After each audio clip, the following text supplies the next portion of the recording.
La première étape pour relancer une démarche RSE, déjà, pour nous, ce qui était super important, c'était d'avoir un engagement fort de notre direction. Et en fait, tout est parti de là.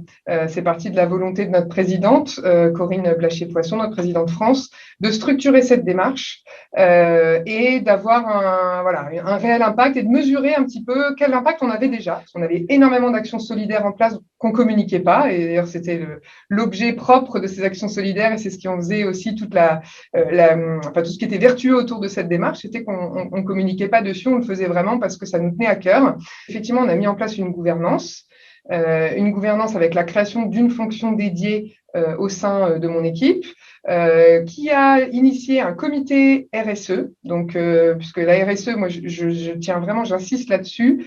Moi, je lead la communication, mais la RSE, c'est pas de la communication. La RSE, c'est vraiment faire des choses, faire bouger les lignes en interne, mettre en place des projets, changer des pratiques.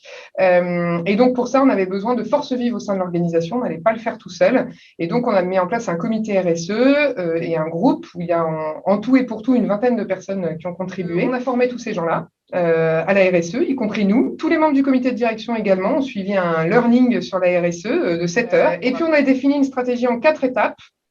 La première, c'était d'analyser nos actions. Donc, on a structuré notre démarche. Le troisième point, c'était effectivement d'obtenir un label et puis amplifier, partager notre stratégie et on espère avoir une influence positive aussi sur d'autres entreprises. On l'a déjà vu au sein de notre bâtiment et peut-être pourquoi pas plus largement auprès d'autres labos pharma.